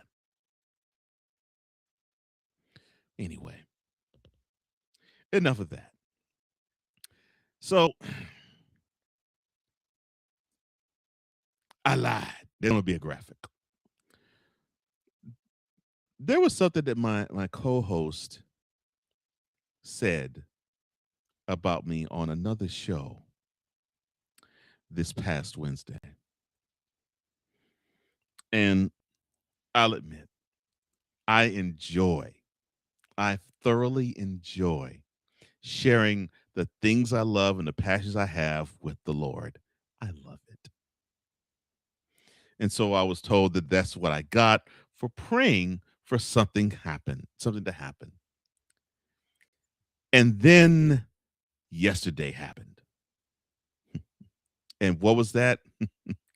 Before the game last night kicked off between the Ravens and the Steelers, which ended up being the best game of this past year in the NFL, we had a priest walk to one side, walk to one end zone, and was sprinkling holy water on the field.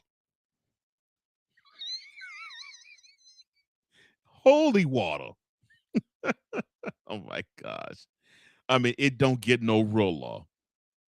And so my co-host was wanting to shame me for praying, for giving, for doing what I was supposed to do and worry for nothing, but with prayer and supplication, bring my petitions to God. And in the peace of God, which passes all understanding, would abide in our minds, our hearts, and our spirit, and our body. I'm just doing what my Father told me, what my Savior told me, what Paul told me. And this priest did what the Father told him. Sprinkle that holy water on the field. Help your team out. And I'll help you out. Because I know this is the prayer that you have. Your team will be blessed. 4 hours later, we saw a field goal that would have made the difference in a victory for the Ravens turn into defeat when the 44-yard offering veered off like it was a sliced shot on the tee, wide right. Oh, I'm sorry, Florida State fan. I know that those words hurt hard, doesn't it? Wide right. I'm sorry. Well, I know, Ravens fan, you're hurting. I'm sorry, but blame the Father. Do like what Playmaker did. Blame the Father. He prayed for you to lose. And you did. So, to review. Draymond, keep being entertaining as you always have been. I love the fact that your gums are flapping, your jaws are jacking, just as long as the leg don't raise. Please don't raise them legs and kick any more balls, son. You're not a rocket. Cooper Flag, son, don't Grayson Allen your career. Because you're going to get chin checked and jaw jacked. And if you keep doing these trips, I want you to be slid on. I want your jaw to be completely put out of its socket. Because you need to learn, son, if you're going to be tripping people, you need to pay the price for tripping. And I'm not talking about tripping somebody. I'm talking about your behavior tripping. And praise be to God that a priest decided to bless the field. And he was doing that all in the name of the Lord.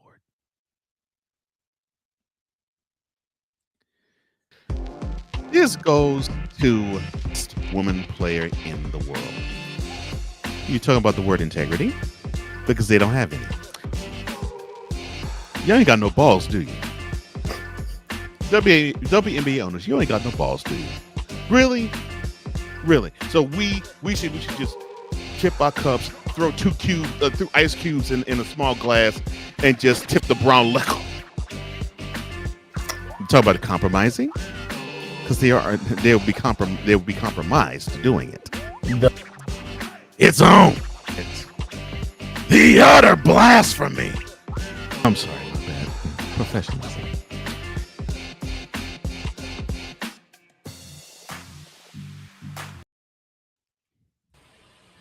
Hallelujah, thank you, Jesus. You look, I ain't feel like interrupting you today. I thought you would love this edition of the Full Court Slam. This man brought football into the full court slam. That don't make no sense. That don't make no darn sense.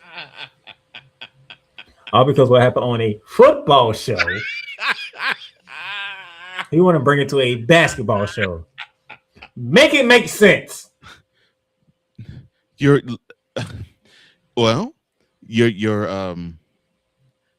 segment was a slam dunk. I wanted to return the favor and share how much of a slam dunk it was. See, there you go. basketball adjacent. But I kept it football wise. I know. On a football show. But I don't have that type of platform on that football show. So I was like, oh, I could do it here. You never asked.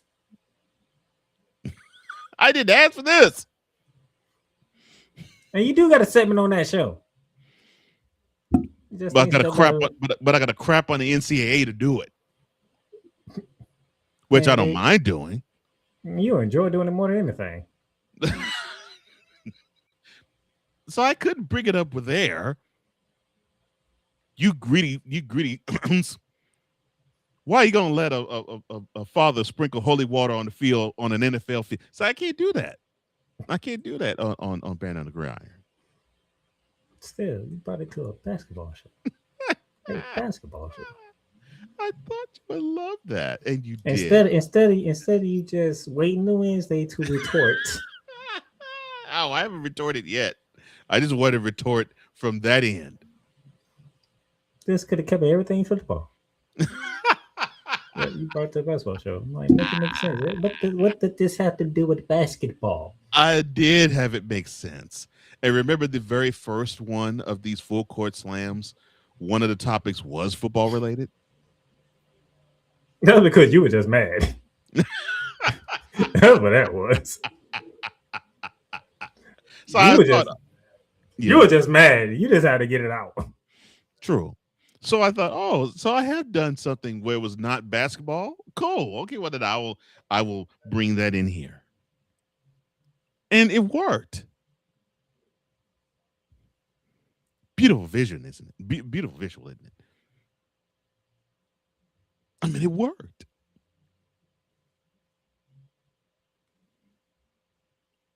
Man, sprinkling holy water on the field.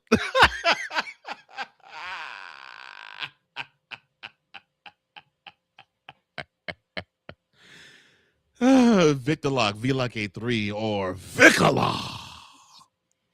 He says, hello all. Cole and Playmaker at it again. Happy New Year to you, Victor. I hope everything's good with you in Chicago. And he says, Pittsburgh? My point exactly, Victor. My point is that. The point is, this man capped on me. And I kept the subject on topic on a specific show. This man capped on me. I did not take it and put it on another show that had nothing to do with said sports. This man capped on me. He mad because he got a lot of views on it. This man capped on me. I didn't even check it later. I don't even know how many views it's got now. But I know he didn't like how many views it was going. And he front face full and center in the video. This man capped on me. Lied in front of the American public. I was not the one that said I'll do it again. And I still would do it again. Exactly. But this man lied. So how did I lie when you say you would do it again? That means something that you did was right. Exactly. That I was at fault for the decaying play of a conference in bowl season. Yep. Capped right there. Yep, that's the man right here with the whole Pittsburgh Steelers background stadium logo. Yep, that's him. That's the face of the disaster. He lied. And so I had to get back at it. How dare he insult me and my God, who grants all things that I say. I mean, heck, the Lord said, well, through James, you have not because you ask not. So I had to ask. And also said, be careful what you ask for too. He didn't really say it that way. But you have not because you ask not. I can't look. I asked for a Texas A&M L and an Oklahoma L, and I got it. Thank you, Jesus. Along with everything else. No. That was a ripple effect of it. No. I didn't pray for any other school. You don't have to. You do realize when you pray for some stuff, it's not always the exact what you want. It's always something extra with it. Well, I don't give a crap about the extra. I got exactly what you said. You need to care about that because that's just the reason why you in the predicament that you're in now. With me, I'm not. It's the fact that you had the audacity to call me out on saying that I prayed for damn sure did call for you a out. team's downfall, and I do it again. And I'll do it again too. And I do it again. So, and you'll be the center of the blame again. I'll be the center of nothing. Yeah, you will. I'll be like, I'm glad you told it. I'm glad you told him off and you told the truth. Thank you. Yeah, right. And that's all that needed to be said. But it hit me hard. It hit me hard, Victor. And you could take this back to Snowman in the Morning. For those who don't know, he is the Ed McMahon of the Snowman in the Morning show. You can take this back to Snowman. You know, Snowman just gonna laugh. It hurt my heart that Playmaker went after me, not just with football parlance. He went after me with Christianity. That hurt my heart. That ain't hurt your heart because you wouldn't even be on here right now. Shut up. That hurt my heart. Lying. See, you're lying already. It did. Just lying. It did hurt my heart. I'm like, how dare he blame me for the failure of the SEC in this bowl season? It hurt. It hurt severely. No, it didn't. And so when I saw the Father sprinkle holy water in last night's game, I was like, oh, this is perfect. I'm going to use that tomorrow.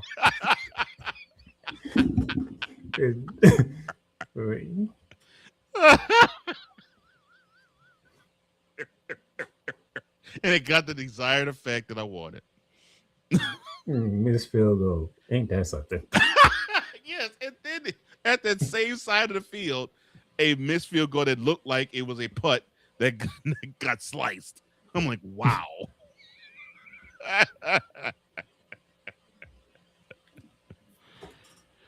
Oh my. All right, let's get out of here. Let's give you the games to watch.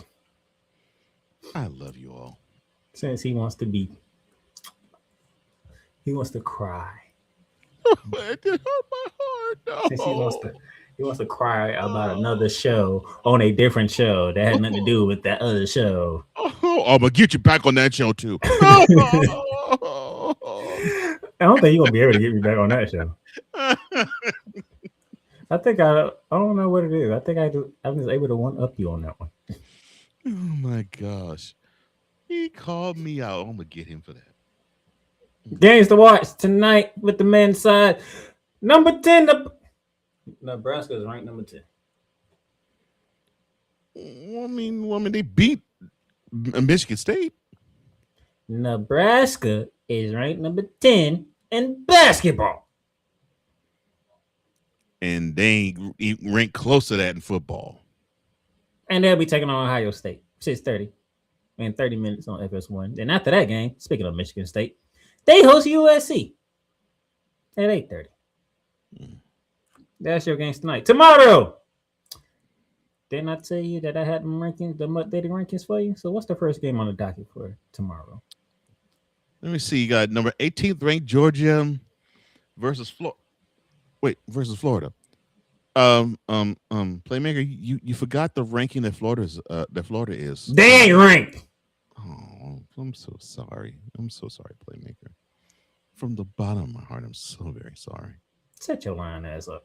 I'm not lying. I'm trying to be compassionate here, and you have the nerve to say that I'm lying. You don't feel no type of way about Florida being unranked. I do. I hated that your heart is going through pain that your team is unranked. That the national you hated the fact that it was ranked number 1 last year. That the defending national champions are not ranked. They don't deserve to be ranked. What you talking about? I know that hurts you, Playmaker. That's why my heart is going out to you. I want to tell you how I know you're lying, because you just came after me on your own segment. That had nothing to do with basketball. And you're going to try to turn around and say, oh, I feel bad for you. No, the hell you don't. I'm a compassionate man, and you know this. Man. Not when it comes to sports.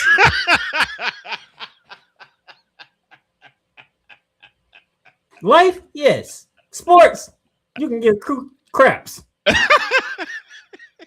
And that's me putting it in a nice way, because I know, because that ain't the way he'll actually say it.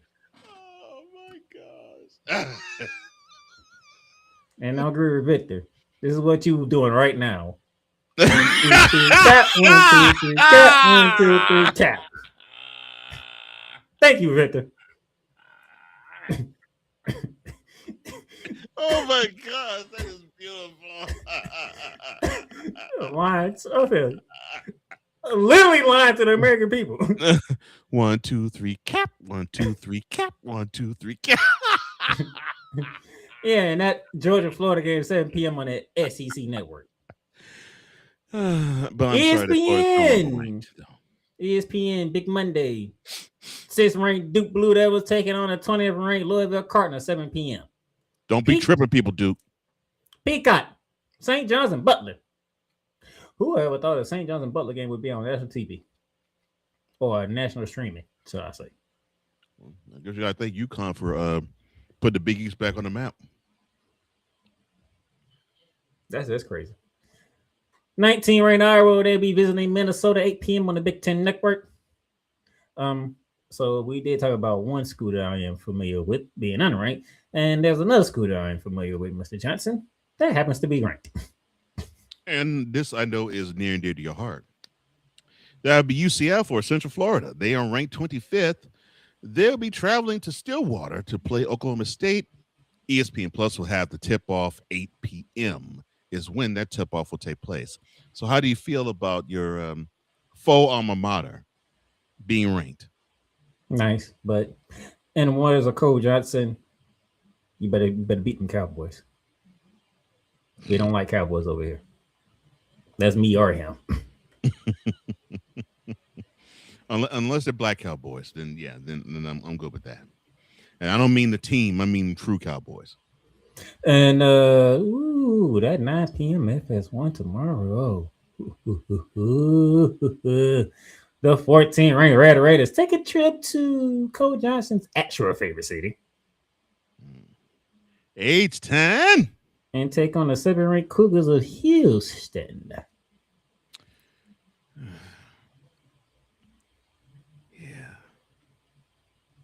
You have not been the same with Houston ever since April. I'm still pissed off. I had a feeling. 9 months later, I'm still pissed off. Well, so you have not been the same with Houston since April. You had to leave for 39 minutes. 39. How you lose the lead in the very last minute of the game? 39, you had it. Then you put it all up the last minute, literal last minute of the game. Put it all up. Yes, 9 months later, I'm still pissed. But somehow a team that you do like is still ranked. I wonder how that happened. What, you mean Houston being ranked 7th? No. Oh, you're talking about Kansas. Well, that's because TCU. Well, they ain't gonna do it because they're going to Lawrence. I was about to say they should have TCU finish the job and beat them and have them no longer ranked. – That's at 9 p.m. ESPN following that's not Duke, Louisville. That's not gonna happen. Texas going to Rocky Top. 9 p.m. ESPN 2. Ain't gonna get rocked. You are such a downer on Texas this year. Don't matter what sport it is, except for the women's basketball team. But that's the only team that has shown me that they actually are willing to be one of the best of the best. 9 p.m. Peacock tomorrow, UCLA in Wisconsin. But we continue to Wednesday. Indiana, Maryland, 6:30 BT Network. Miami, Wake Forest, 7 p.m. ESPNU. Stanford, Virginia Tech, 7 p.m. ACC Network. Missouri, Kentucky, 7 p.m. ESPN2. Creighton, Villanova, 7:30 Peacock. Number 3, Iowa State, Baylor, 8 p.m. Peacock. Here's the game that Coach Johnson is going to want to see. 13 ranked Alabama versus 11 ranked Vanderbilt. 9 p.m. ESPN2. Now, who would have had on your bingo card that in the same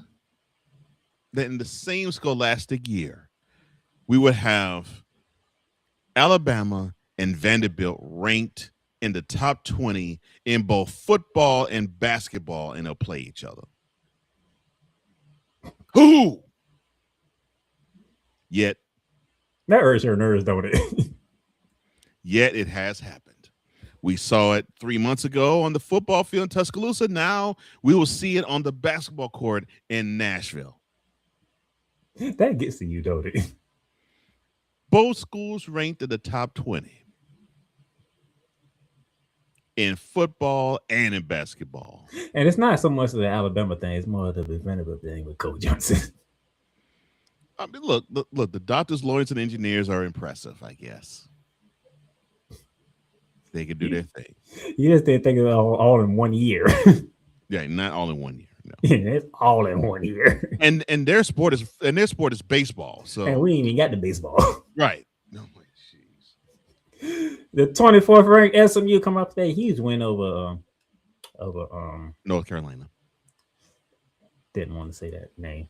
I'm sorry. For our Chapel Hill. No, I didn't want to say it for our brother. You know, I know. To keep it. No. That's why I said Chapel Hill. Going against Clemson, 9 p.m. ESPNU, and then California going to Charlottesville to take on the 23rd ranked Cavaliers of Virginia, 9 p.m. ACC Network. Thursday, Ohio State, Oregon, 10:30 Big Ten Network, and Santa Clara, who is 13-2 on this year,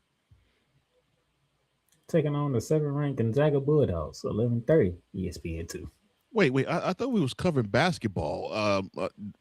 What's the college football playoff doing here? Yeah, it's not a college football playoff, sir. Oh, that's right. Ohio State screwed the pooch and crapped their pants. Oh, okay. I'm sorry. Oh, it's another school that wears red. Indiana. Got it. Okay. My bad. That's very disrespectful. Yes, it is. To the women's side, Minnesota and 9th ranked Michigan, 6:30 p.m. tonight, Big Ten Network. Tomorrow, BYU and Arizona, 8 p.m. ESPN Plus. And then Oregon visits 21st USC, 10 p.m. on the Big Ten Network. Wednesday, 19-ranked Buckeyes versus Illinois, 7 p.m. Big Ten Plus. 17-ranked Texas Tech Red Raiders. It is not Texas Tech, it is Vanderbilt. If it's not Vanderbilt, it's Texas Tech. You okay with that, Coach Johnson? Oh, I'm fine with Texas. There's a Texas team that you don't even think about when it comes to basketball, and there's a Vanderbilt team you don't even think about until it's baseball season. But they both are doing. I mean, the last time we actually thought about Texas Tech in women's basketball, Cheryl Swoops was winning national championships for them, and that's been what, almost 30 years. So yeah, and probably exactly 30 years now, maybe even longer than that. But yeah, They'll be heading to Morgantown to take on West Virginia, 7 p.m. ESPN Plus. Oh, Lord. And then True TV has the 7:30 game that features St. John's and UConn. Somebody about to get that kicked. And I feel for the red men, Lady Red Men. I feel for them. The Oklahoma State Cowgirls take on 13th-ranked TCU, 7:30 p.m. on ESPN Plus. I want to see how TCU bounces back from that loss to Utah. Speaking of Utah, they go to Lawrenceville to take on Kansas, 7:30 ESPN Plus. That is Wednesday. And then Thursday, which I didn't change the date and the thing on there. My bad.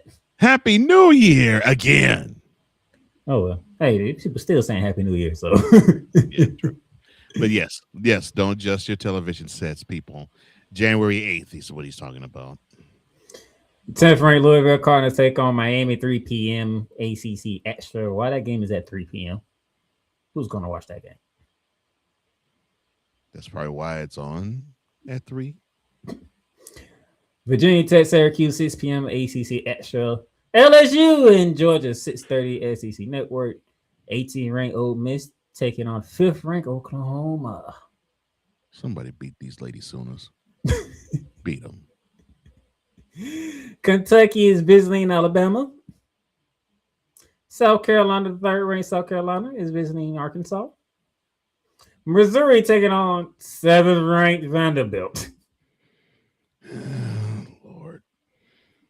So we got the football program, the men's college basketball program, the ladies college football basketball program, and I'm sure the baseball program will be ranked too. The doctors, lawyers, engineers are coming out in full force. And you don't like that at all, do you?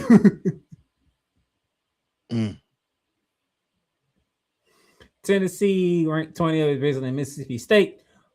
Auburn is going to a special place at 8 p.m. on the SEC Network on Thursday. Yes. They're going to Austin. And I think the Lady Longhorns are ready. I hope they can take that W that they had against Ole Miss, and they can transfer that into a better effort against the Tigers, the Lady Tigers. I hope that the Longhorns are up to the task. Indiana is visiting 25th ranked Nebraska. Wow, the ladies are ranked too. Wow. Colorado is visiting 16th ranked Baylor. NC State and Clemson get together at 8 p.m. 15th ranked Michigan State takes on 23rd ranked Washington at 9 p.m. And then Wake Forest and Stanford get together at 10 p.m. Mm-hmm. To the professional ranks of the National Basketball Association, triple header tonight. Knicks Pistons 7 p.m. Nuggets 76ers 8:30 p.m. Warriors Clippers 10 p.m. Clippers, it's January. It's not May yet. Don't collapse. Then we go coast to coast tomorrow with Peacock and NBC. Heat versus Timberwolves 8 p.m. Mavericks versus Kings 11 p.m. The Tripper versus the former Clipper. Okay, that's good. That's good. And then guess what's back on Wednesday? Inside the NBA returns because ESPN is back to covering the NBA. And we begin it with the Nuggets versus visiting the Celtics at 7 p.m. Mm-hmm. And then the nightcap at 9:30. Lakers in San Antonio to take on the Spurs. All right, Wemby dominates, son. They don't belong in the same court as you. Show them. Show them why. Screw the old man. And that is your games to watch for this week of 2026. And speaking of which, Go Johnson, final words. Well, I hope that you all enjoy your week. I hope you've enjoyed the first few days of 2026. And I hope you enjoy this weekend and this week to come and this weekend to come. Remember, if it's warm enough, water your grass. Water it. Have it be luscious, full, and green. And you never know. You might have good fortune happen with people not touching certain things that don't belong to them. And you can stop having lies from having to take place. But enjoy the rest of your week. Enjoy the weekend. I definitely will be. And how can I put this? Oh yeah.